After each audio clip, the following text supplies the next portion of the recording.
పొజిషన్లో ఉన్న డిప్యూటీ స్పీకర్గా మీ చట్టము, మీరు చేసిన చట్టాన్ని మీరు అతిక్రమిస్తూ ఉన్నారు. మీరు చేసిన చట్టం ఏంటి? ఈ క్రైస్తవుల్ని ఎస్సీ హోదా వీళ్ళకి ఇవ్వాలి, దళిత క్రైస్తవులకి ఎస్సీ హోదా ఇవ్వాలని మీరు చట్టం చేసి ఇప్పుడు మీ చట్టాన్ని మీరు వ్యతిరేకిస్తామంటే అర్థం ఏంటి? అంటే మీరు స్పీకర్గా మీరు ఎప్పుడు ఫీల్ కావట్లా, మీరు ఒక లోకల్ ఎమ్మెల్యేగా ఫీల్ అవుతున్నారు. మరి రిజైన్ చేయండి, స్పీకర్ అనే పదవికి రాజీనామా చేయండి, ఎమ్మెల్యేగా ఉండండి. అది కూడా తెలుగుదేశం ఎమ్మెల్యేగా ఉండడానికి కూడా మీరు వీల్లేదు, మీరు ఇండిపెండెంట్ ఎమ్మెల్యేగా ఉండాలి. ఎందుకు ఎమ్మెల్యేగా ఉండాలంటే తెలుగుదేశం పార్టీ వాళ్ళు ప్రపోజ్ చేస్తే 2018లో ఇది పెట్టారు. ఇప్పుడు మళ్ళీ మీరు దానిలోనే ఉండి చేస్తామంటే కుదరదు కదా. కాబట్టి తెలుగుదేశం పార్టీ కూడా రిజైన్ చేయండి, కొత్తగా గెలవండి. రాజీనామా చేసి మీ హిందుత్వం మీద ఆంధ్రప్రదేశ్లో మీరు ఎలక్షన్లో గెలవండి. అది కదా మరి మగతనం అంటే, అది కదా గొప్పతనం అంటే. ఇదేంటి ఇది? ఇష్టం వచ్చినట్టు మాట్లాడటం.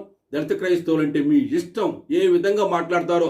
అదేమంటే అంబేద్కర్ని సర్కాయిజం అని మీరు సర్కాస్టిక్గా మాట్లాడటం అర్థం కాదనుకుంటున్నారా?